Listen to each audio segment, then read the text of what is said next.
La perseverancia final, porque es imposible que los que una vez fueron iluminados y gustaron del don celestial y fueron hechos partícipes del Espíritu Santo y asimismo gustaron de la buena palabra de Dios y los poderes del siglo venidero y recayeron, sean otra vez renovados para arrepentimiento, crucificando de nuevo para sí mismos al Hijo de Dios y exponiéndolo a vituperio. Hebreos 6, 4 a 6. Hay algunos puntos en el mapa de Europa que han sido el escenario de guerras frecuentes, como por ejemplo el Reino de Bélgica, que muy bien podría ser llamado el campo de batalla de Europa. La guerra se ha multiplicado sobre toda Europa, pero en algunos lugares desdichados se ha peleado batalla tras batalla. Así también, casi no hay un solo pasaje de la Escritura que no haya sido disputado entre los enemigos de la verdad y aquellos que la defienden. Pero este texto, junto con un par de textos más, ha sido objeto de ataques especiales.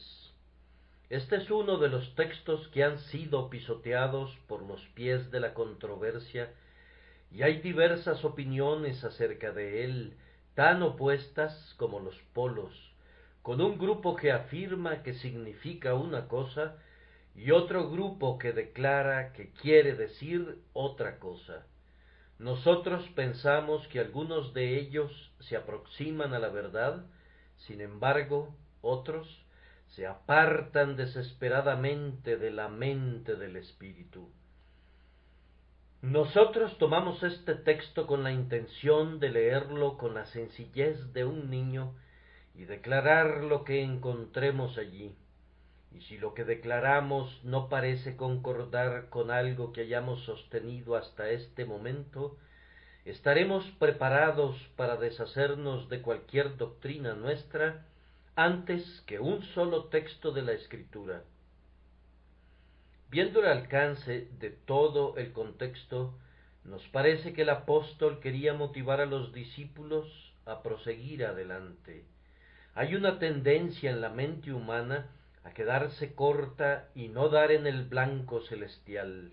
Tan pronto como hemos alcanzado los primeros rudimentos de la religión y hemos sido bautizados y entendemos la resurrección de los muertos, hay una tendencia en nosotros a quedarnos quietos, a decir: he pasado de muerte a vida, ahora aquí puedo quedarme un rato para descansar. Sin embargo, la vida cristiana no tiene por meta que nos quedemos quietos, sino que es más bien una carrera, un movimiento perpetuo. El apóstol, por lo tanto, se esfuerza y motiva a los discípulos para que sigan adelante y los hace correr con diligencia la carrera celestial mirando a Jesús. Él les dice que no es suficiente haber experimentado un cierto día un cambio glorioso, haber gozado de una maravillosa operación del Espíritu en un momento dado. Más bien, Él les enseña que es absolutamente necesario que ellos tengan el Espíritu durante toda la vida, que deben progresar de continuo mientras vivan en la verdad de Dios. Para hacerlos perseverar en lo posible, les muestra que si no lo hacen así, perecerán con toda certeza, pues no hay otra salvación fuera de la que Dios les ha dado ya, y si esa salvación no los guarda y no los lleva hacia adelante y los presenta sin mancha ante Dios, no puede haber otra salvación, pues es imposible, dice, que si una vez fueron iluminados y luego recayeron, sean otra vez renovados para arrepentimiento. Este día vamos a responder una o dos preguntas. La primera pregunta será: ¿de quiénes se habla en este texto? ¿Son verdaderos cristianos o no? La segunda pregunta es: ¿qué quiere decir que recayeron? La tercera pregunta es, ¿qué se quiere decir cuando se afirma que es imposible que sean renovados para arrepentimiento? En primer lugar, entonces, respondamos la pregunta de quiénes se habla en este texto. Si ustedes leen al Dr. Gill, al Dr. Owen y a casi todos los eminentes escritores calvinistas, todos ellos afirman que estas personas no son cristianas. Ellos afirman que se dice lo suficiente aquí para describir a un hombre que es un cristiano externamente, pero que no se dice lo suficiente como para describir a un verdadero creyente. Ahora, me parece que ellos no habrían dicho esto si no hubieran tenido que sostener alguna doctrina, pues cualquier niño al leer este texto diría que las personas de quienes se habla aquí deben ser cristianos. Si el Espíritu Santo quiso describir a cristianos, no veo que haya podido usar términos más explícitos que los que están en el texto. ¿Cómo puede decirse que un hombre ha sido iluminado y que ha gustado del don celestial y que ha sido hecho partícipe del Espíritu Santo sin que haya sido hecho un hijo de Dios? Con todo el respeto que me merecen todos estos distinguidos doctores, y yo los amo y admiro a todos ellos, humildemente pienso que ellos permitieron que sus juicios fueran torcidos un poco cuando afirmaron eso, y creo que podré demostrar que nadie sino sólo los creyentes verdaderos son descritos en este texto. En primer lugar, se habla de esas personas diciendo que una vez fueron iluminadas.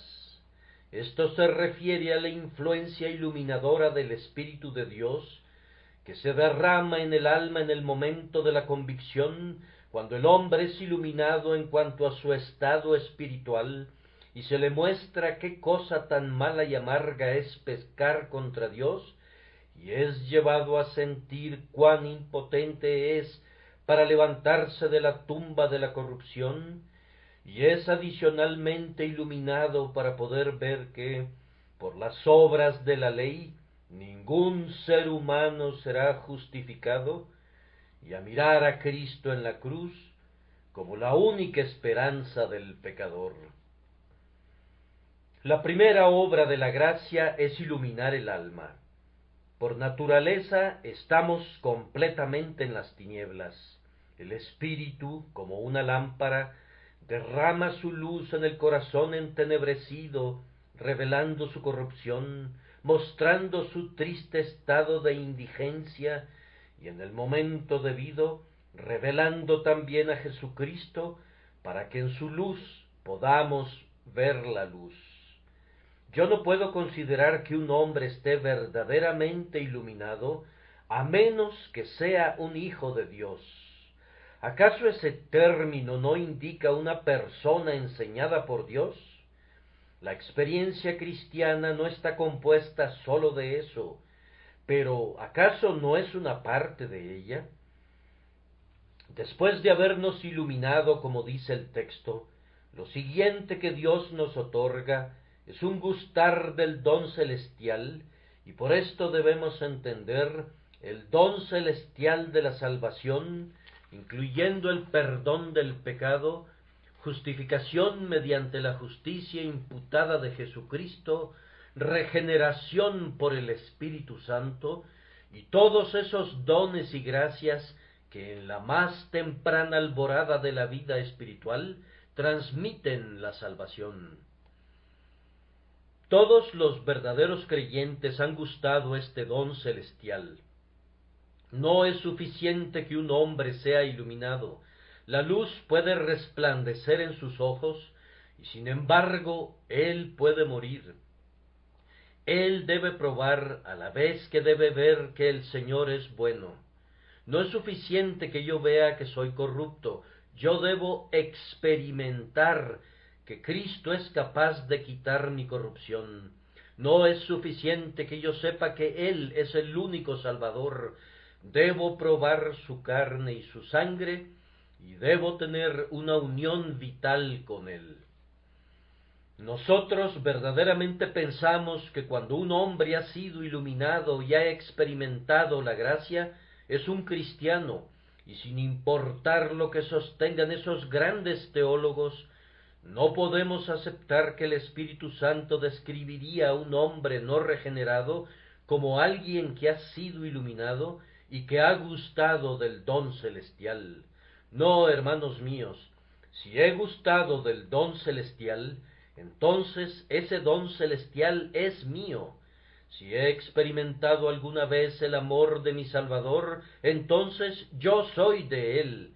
Si Él me ha traído a verdes pastos y me ha dado a gustar las tranquilas aguas y la tierna hierba, no debería preocuparme acerca de si soy realmente un hijo de Dios.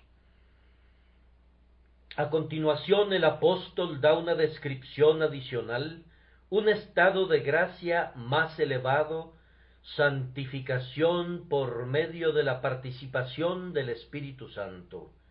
Es un privilegio muy especial para los creyentes que después de su primer gustar del don celestial, sean hechos partícipes del Espíritu Santo. Él es un espíritu que habita internamente. Él habita en los corazones y en las almas y en las mentes de los hombres.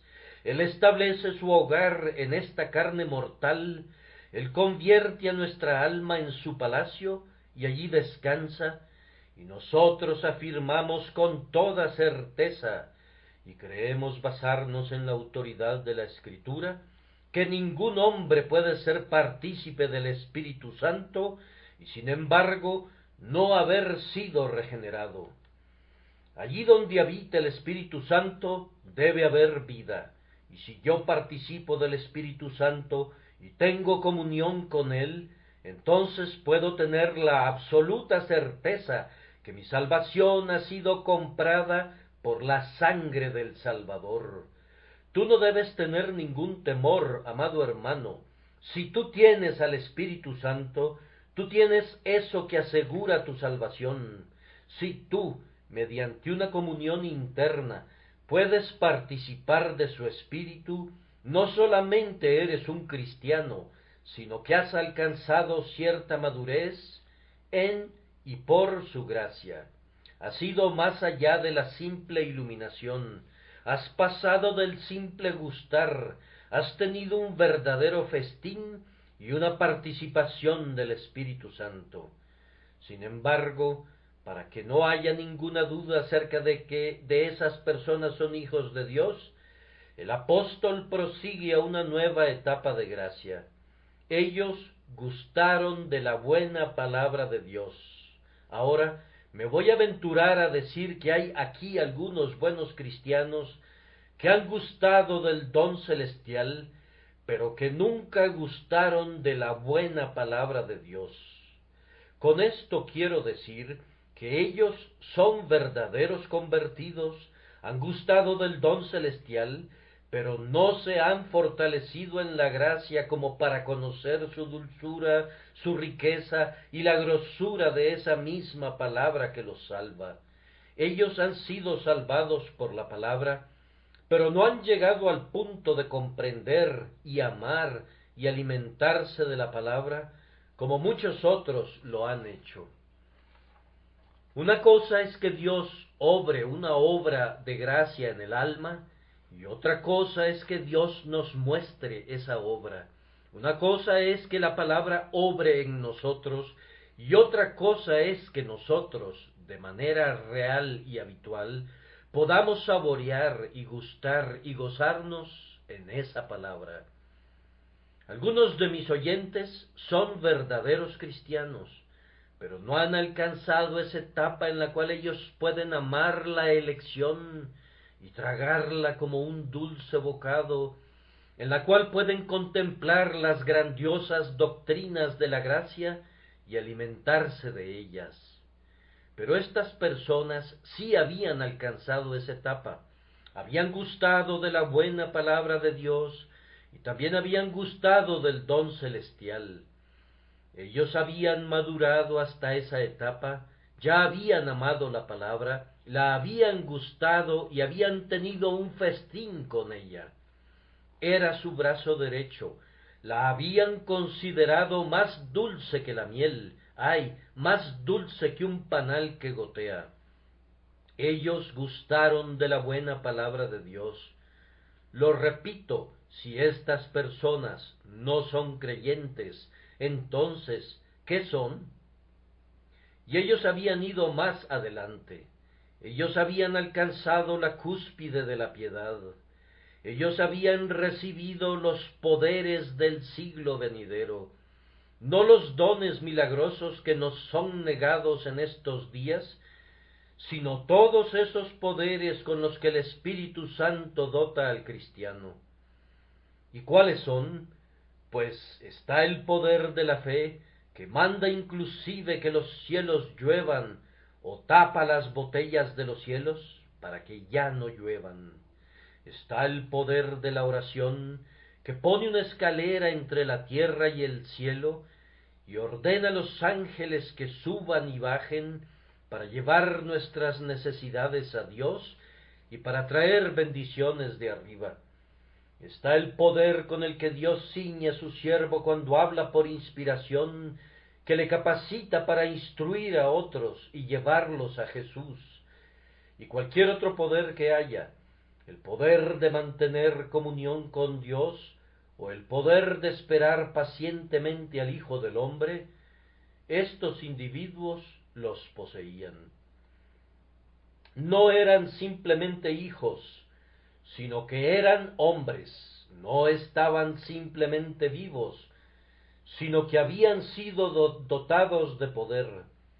Eran hombres con músculos muy firmes, con huesos muy fuertes, se habían convertido en gigantes de la gracia, y no solamente habían recibido la luz, sino también los poderes del siglo venidero.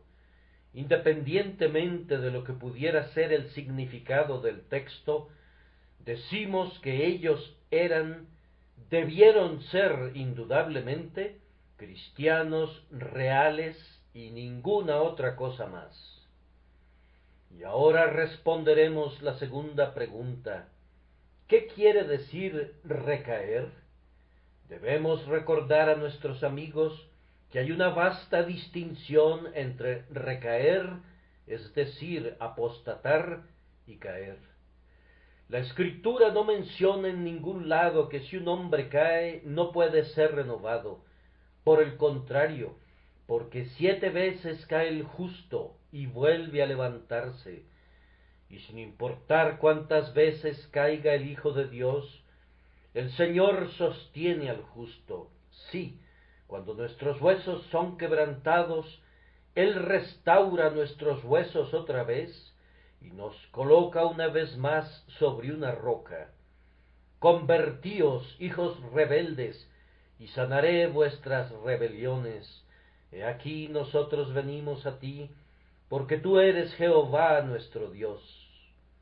Y si el cristiano tropieza y se aparta lejos, aún allí la misericordia todopoderosa exclama: convertíos, convertíos, convertíos, y buscad el corazón de un padre herido. Él todavía llama a sus hijos al arrepentimiento. Caer no es apostatar. Permítanme explicarles la diferencia, pues un hombre que cae puede comportarse tal como un apóstata, y sin embargo hay una gran diferencia entre los dos. No puedo usar una mejor ilustración que la distinción entre desmayarse y morir. Allí yace una joven criatura.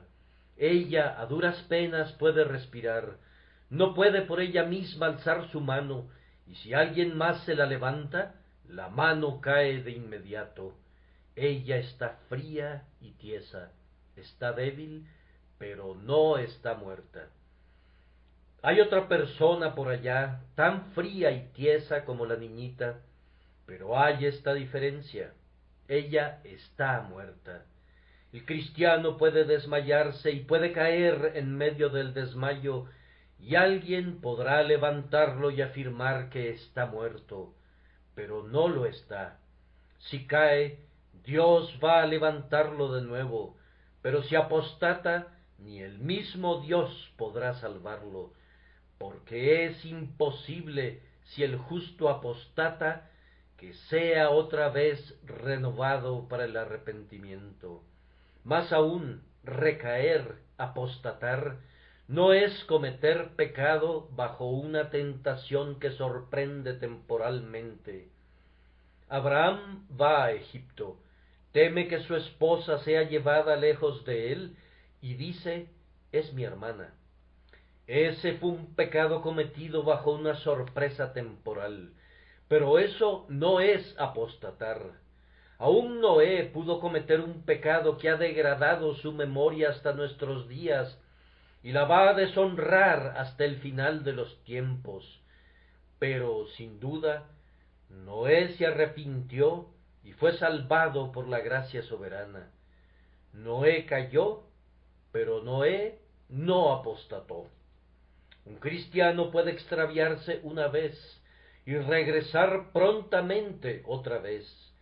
Y aunque es triste y doloroso y malvado cuando uno es sorprendido y peca, sin embargo, hay una gran diferencia entre esto y el pecado que sería cometido por una total recaída de la gracia, apostasía.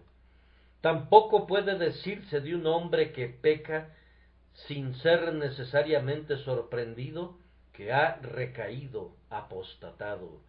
Yo creo que algunos cristianos, Dios no quiera que digamos mucho al respecto, cubramos con un manto la desnudez de nuestro hermano, pero yo sí creo que hay algunos cristianos que durante un período de tiempo se han extraviado en el pecado y aun así no han recaído positivamente, apostatado.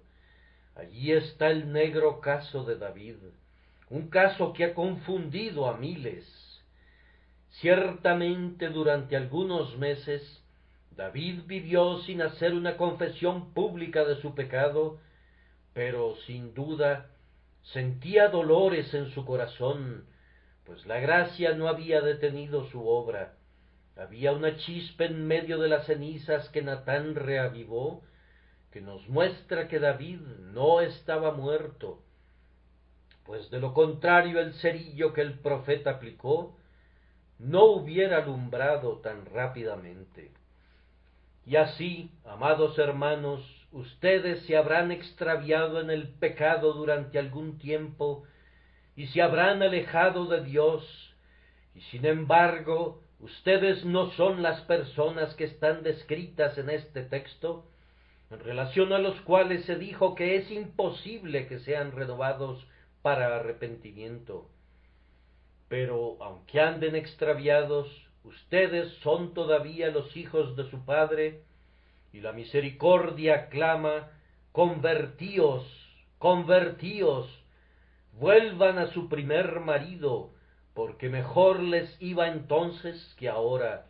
Convertíos, ustedes extraviados, convertíos. Asimismo, recaer no es ni siquiera renunciar a la profesión. Algunos dirán, por ejemplo, allí está fulano de tal. Él solía hacer una profesión de ser cristiano y ahora lo niega. Y lo que es peor, se atreve a maldecir y jurar y dice que nunca conoció a Cristo. Seguramente él ha recaído, es decir, apostatado. Amigo mío, él ha caído aparatosamente y de manera desastrosa. Pero yo recuerdo un caso en la Escritura de un hombre que negó a su Señor y Dios en su propia cara. Ustedes recuerdan su nombre, es un viejo amigo de ustedes, nuestro amigo Simón Pedro. Él lo negó con juramentos y maldiciones, diciendo, no conozco al hombre. Y sin embargo, Jesús se volvió y miró a Simón. Él había caído, pero él no había apostatado, pues solamente 1 o 2 días después de eso, allí estaba Pedro en la tumba de su Señor, habiendo corrido a ese lugar para encontrarse con su Señor, para ser uno de los primeros en verlo resucitado. Amados hermanos, ustedes pueden incluso haber negado a Cristo en una negación abierta, y sin embargo, si se arrepienten, hay una misericordia para ustedes.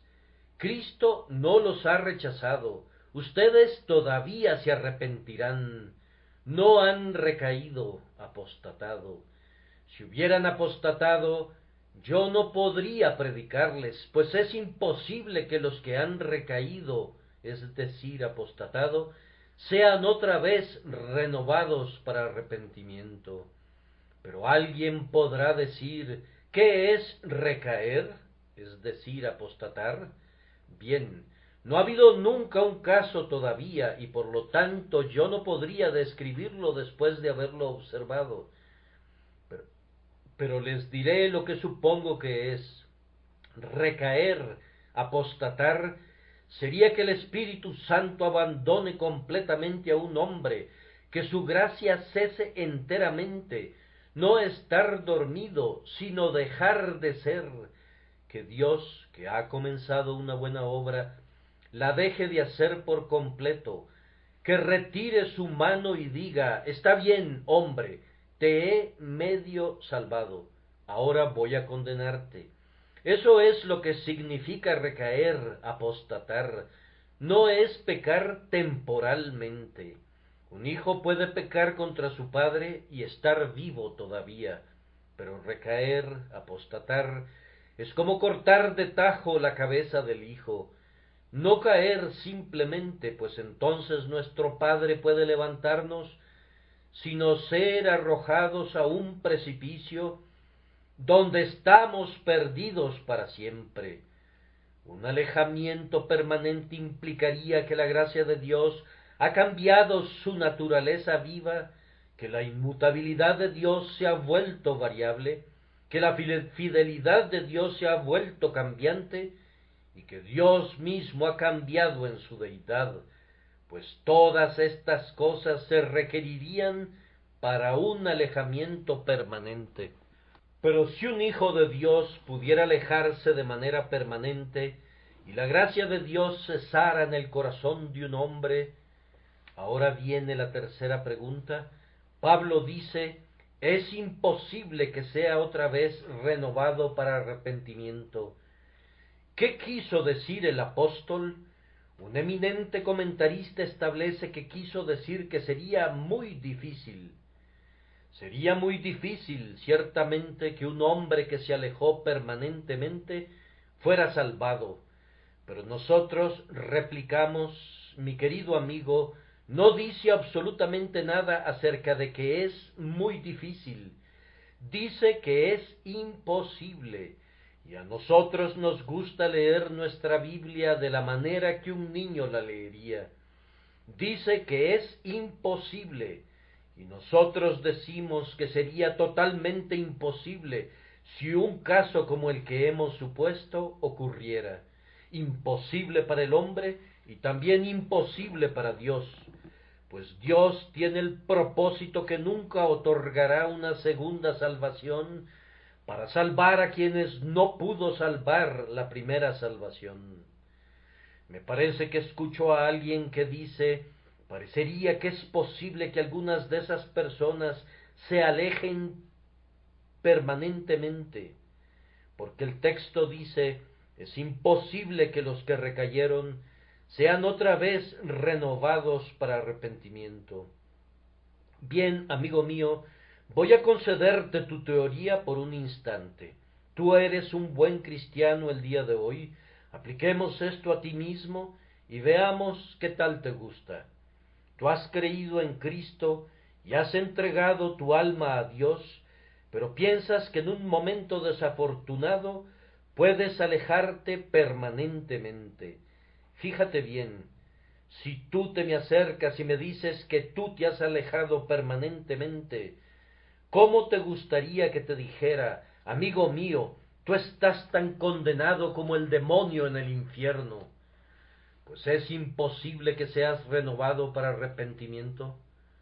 Oh, no, Señor, dirías, voy a arrepentirme de nuevo y me uniré a la iglesia.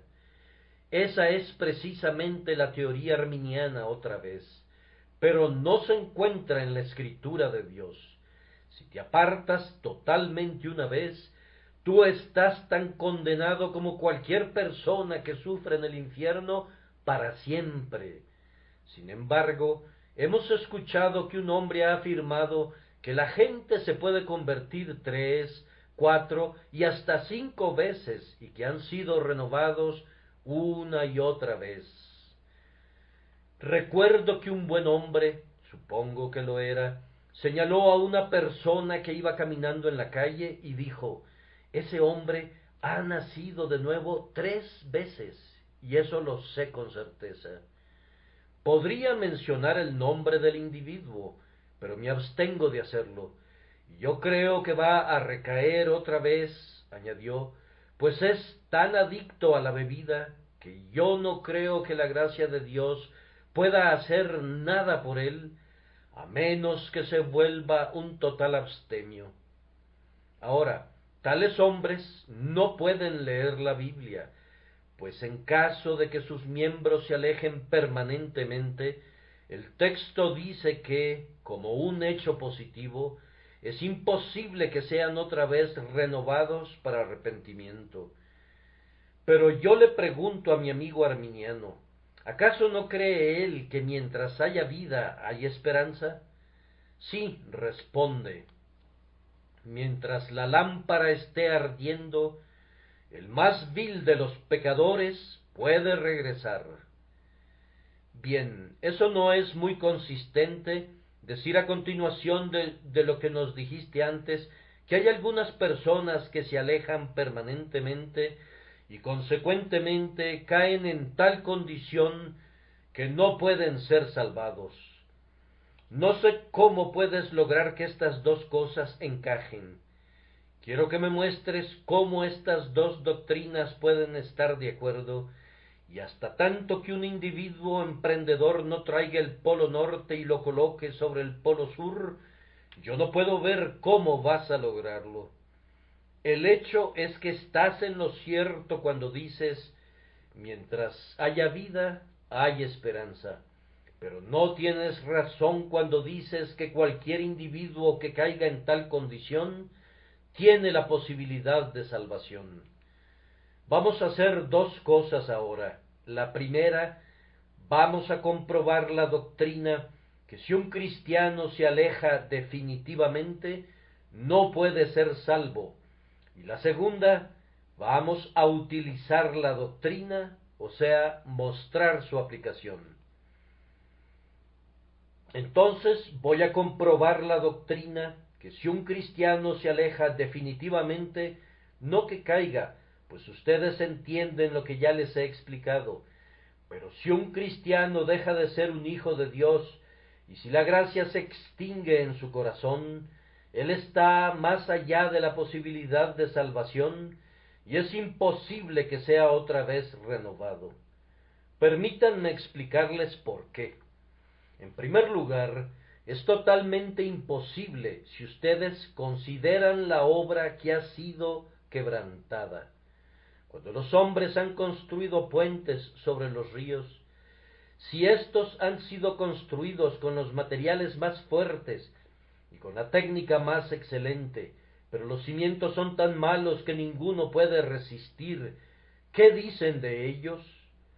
Pues dirán, ya hemos probado lo mejor que la ingeniería o la arquitectura nos han podido enseñar, y lo mejor ha fallado.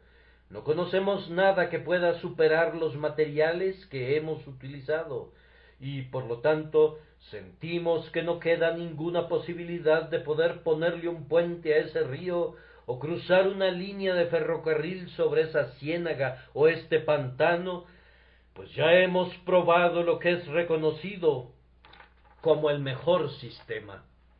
Como dice el apóstol, estas personas fueron iluminadas una vez, fueron hechas partícipes del Espíritu Santo, que les ha revelado su pecado.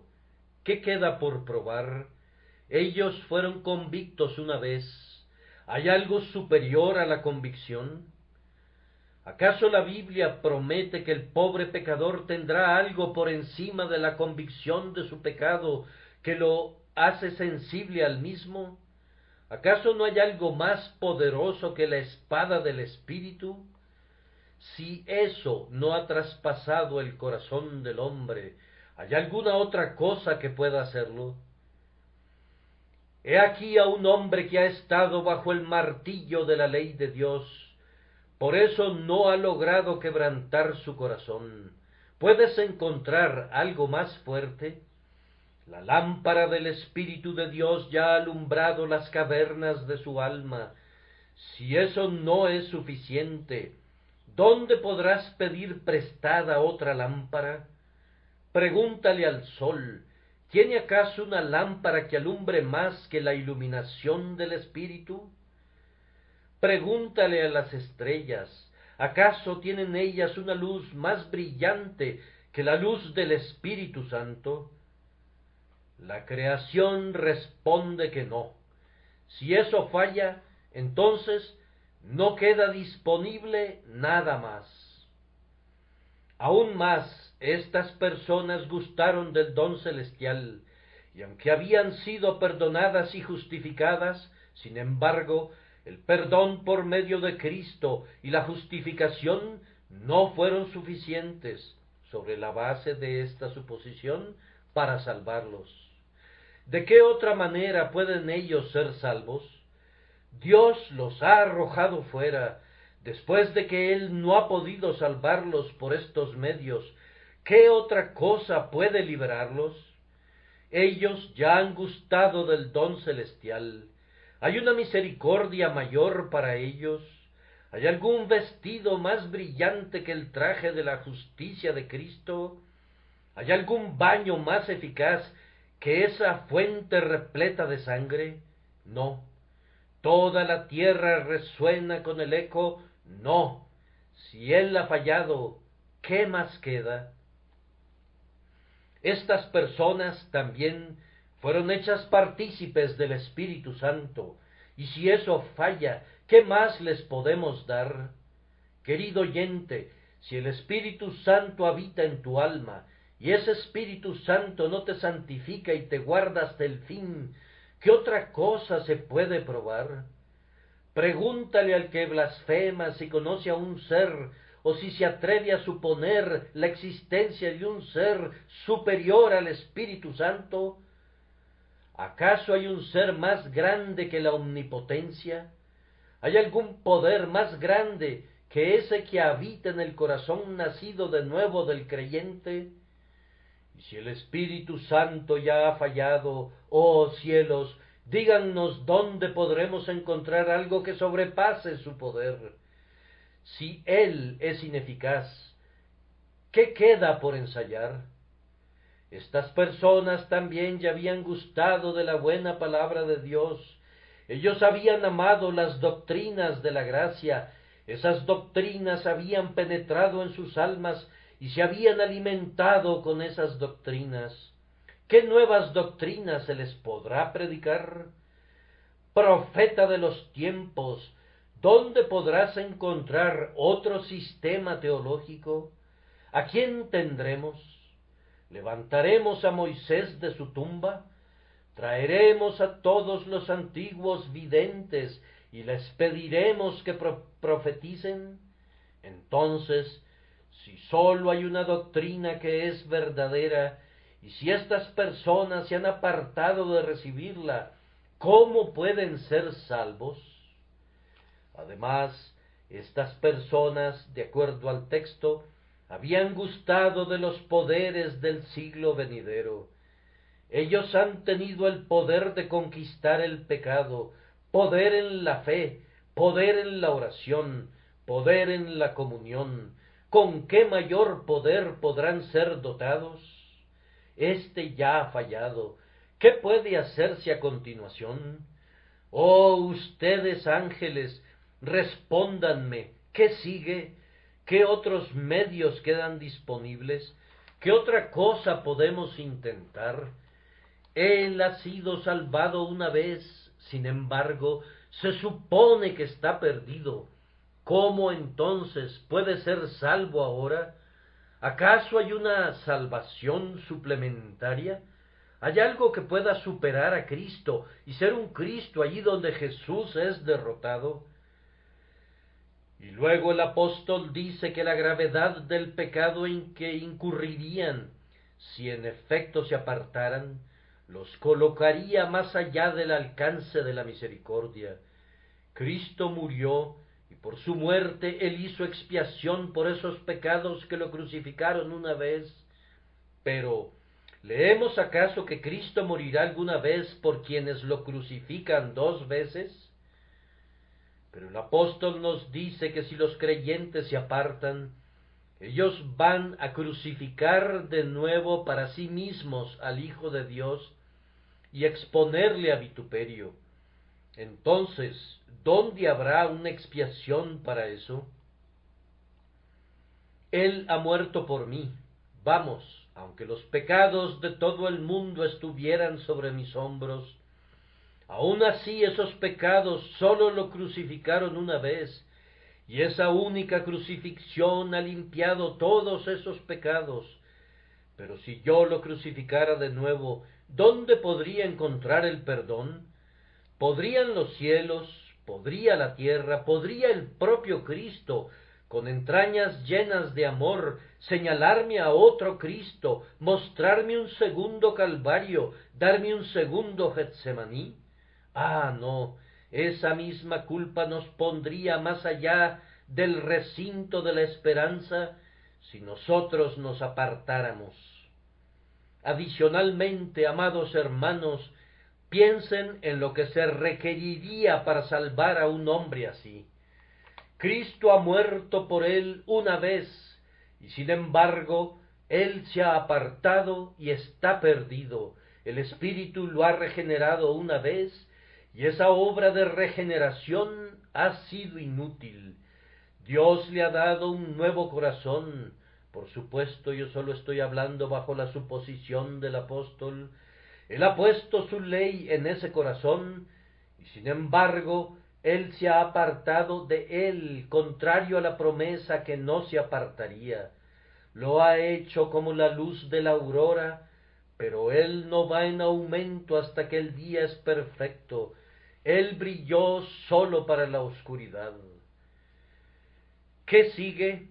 Debe haber una segunda encarnación, un segundo Calvario, un segundo Espíritu Santo, una segunda regeneración, una segunda justificación, aunque la primera haya sido terminada y completada. En efecto, yo no sé qué sigue. Se requeriría el trastorno de todo el reino de la naturaleza y de la gracia, y ciertamente sería un mundo vuelto al revés, si el Salvador, después de haber fracasado, intentara hacer la obra otra vez. Si ustedes leen el versículo 7, verán que el apóstol llama a la naturaleza en su ayuda. Dice, porque la tierra que bebe la lluvia que muchas veces cae sobre ella y produce hierba provechosa a aquellos por los cuales es labrada, recibe bendición de Dios, pero la que produce espinos y abrojos es reprobada, está próxima a ser maldecida, y su fin es el ser quemada. Miren, allí hay un campo, la lluvia se derrama sobre él y produce buen fruto. Bien, entonces tiene la bendición de Dios.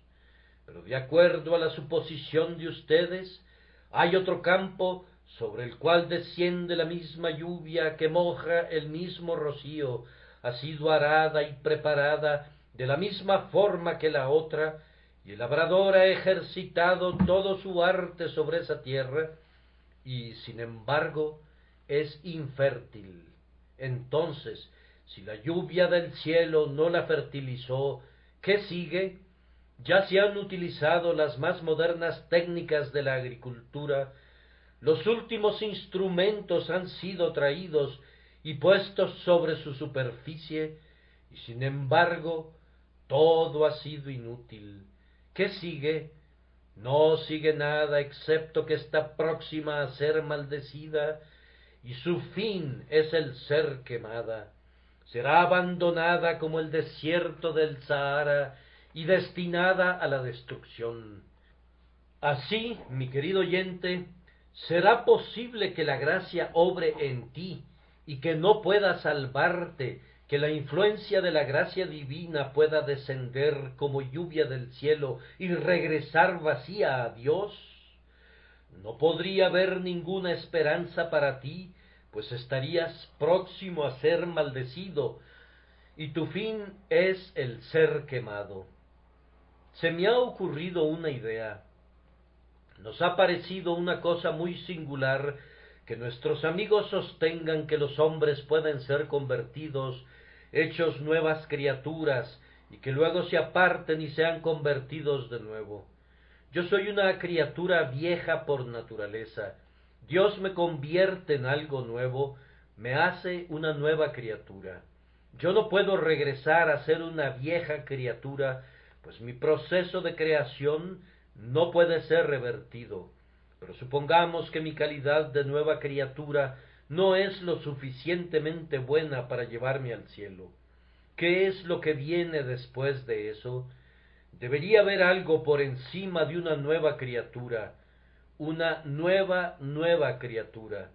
En realidad, mis queridos amigos, hemos entrado al país de los sueños, pero nos vimos forzados a seguir a nuestros oponentes a esa región del absurdo, pues no sabemos de qué otra manera podemos tratar con ellos. Y un pensamiento más. No hay nada en la Escritura que nos enseñe que haya algún tipo de salvación, excepto la única salvación de Jesucristo. Nada que nos diga acerca de cualquier otro poder súper excelente y que sobrepase el poder del Espíritu Santo. Estas cosas ya han sido probadas por el hombre y sin embargo, de conformidad a la suposición, han fallado, pues el hombre se ha apartado. Ahora, Dios no ha revelado nunca una salvación suplementaria para aquellos hombres en quienes una salvación no ha tenido efecto.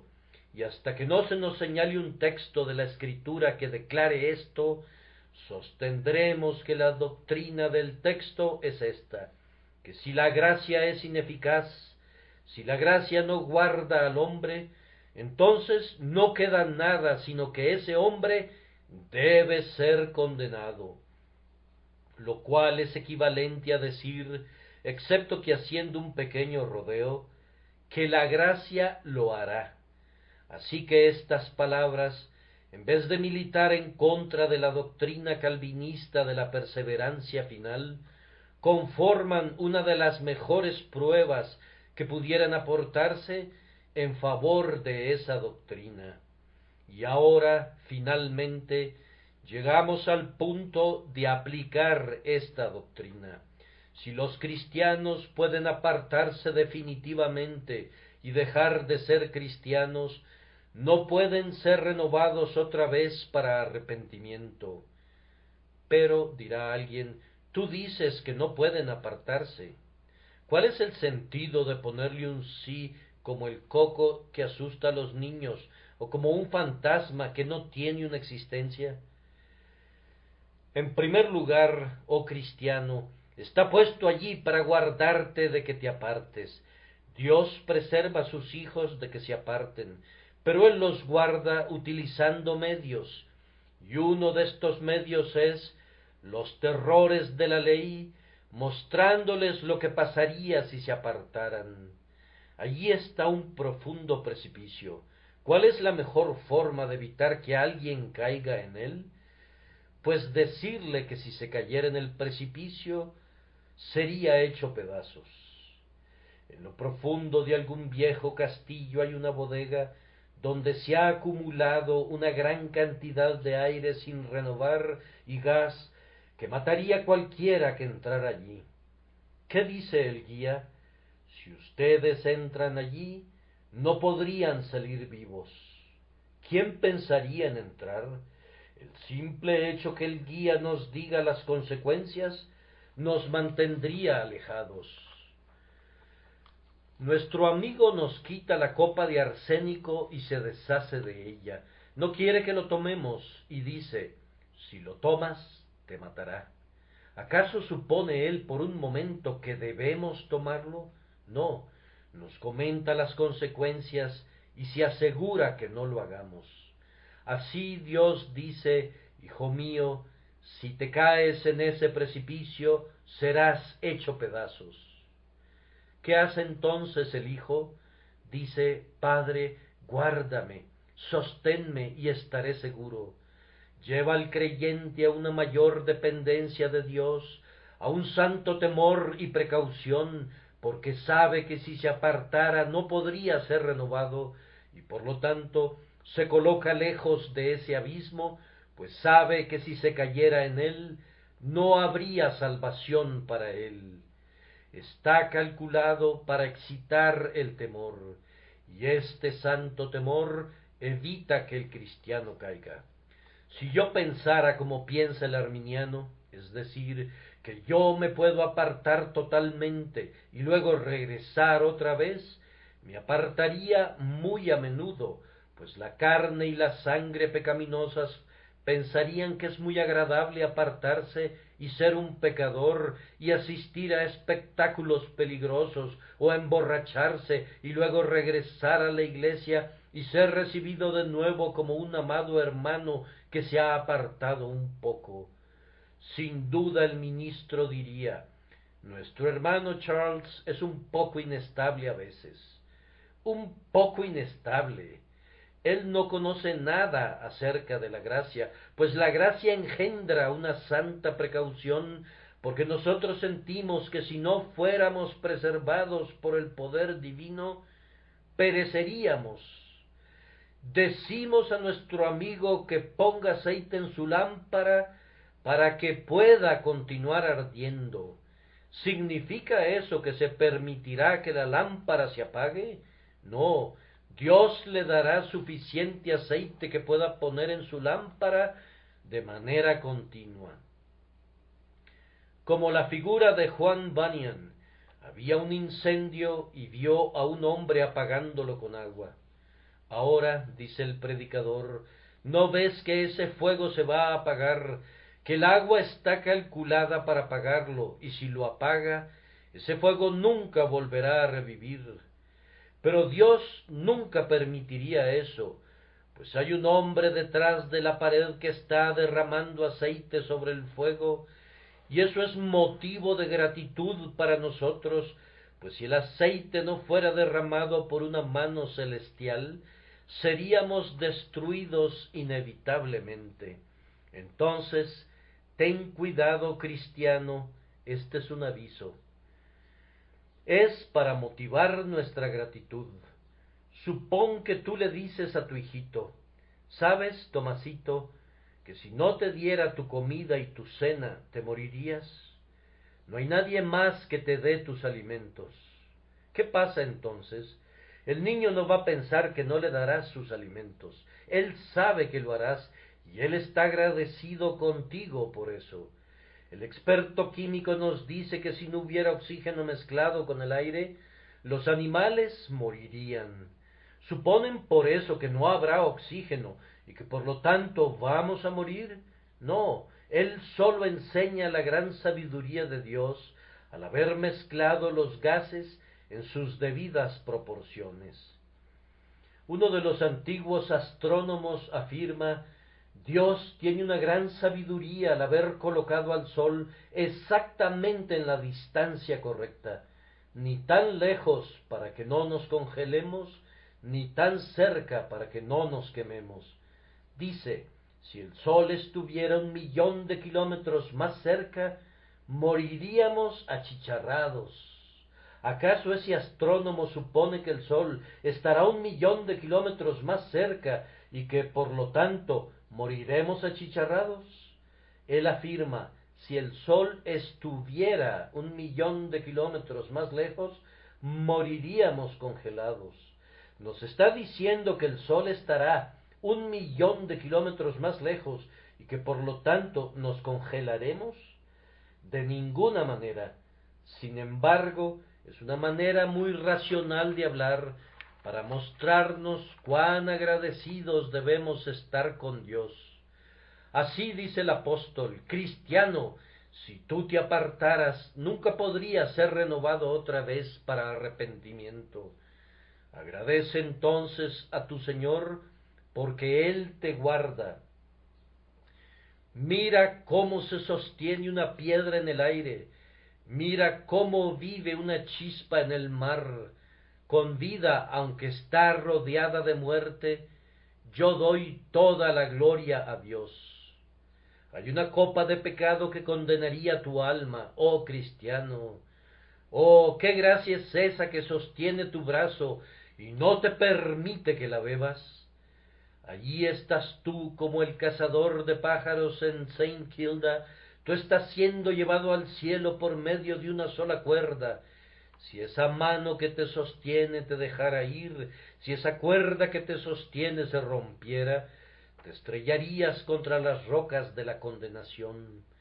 Eleva tu corazón a Dios y bendícelo, porque su brazo no se cansa y nunca se ha acortado para salvarte. Cuando Lord Kenmure se estaba muriendo, le dijo a Rutherford: amigo, mi nombre está escrito en la mano de Cristo, lo puedo ver. Sé que lo que te estoy diciendo es un poco atrevido, pero lo puedo ver. Entonces, si ese es el caso, su mano debe ser arrancada de su cuerpo antes de que mi nombre desaparezca. Y si está grabado en su corazón debe ser extraído antes de que puedan arrancar mi nombre de allí. Entonces, cristiano, mantente firme y confía. Tú tienes un ancla, la cual tenemos como segura y firme ancla del alma, y que penetra hasta dentro del velo. Los vientos están bramando, las tempestades aúllan. Si el cable se desprendiera y tu ancla se rompiera, tú estarías perdido. Mira aquellas rocas hacia donde van a estrellarse millones de millones. Tú también naufragarías allí si la gracia te dejara solo. Mira esos abismos en los que duermen los esqueletos de los marinos. Tú dormirías también allí si esa ancla te fallara. Sería imposible atarte a una nueva ancla si esa ancla te fallara alguna vez, pues no hay ninguna otra ancla, no hay ninguna otra salvación, y si esa salvación te falla, es imposible que seas salvo alguna vez. Por tanto, da gracias a Dios que tienes un ancla que no puede fallar, y entona este himno a gran voz. ¿Cómo podría hundirme con tal sostén como mi eterno Dios, quien sostiene los gigantescos pilares de la tierra y despliega con amplitud los cielos? ¿Cómo podría morir si Jesús vive, quien se levantó de los muertos? Mi alma recibe perdón y gracia que provienen de mi exaltada cabeza.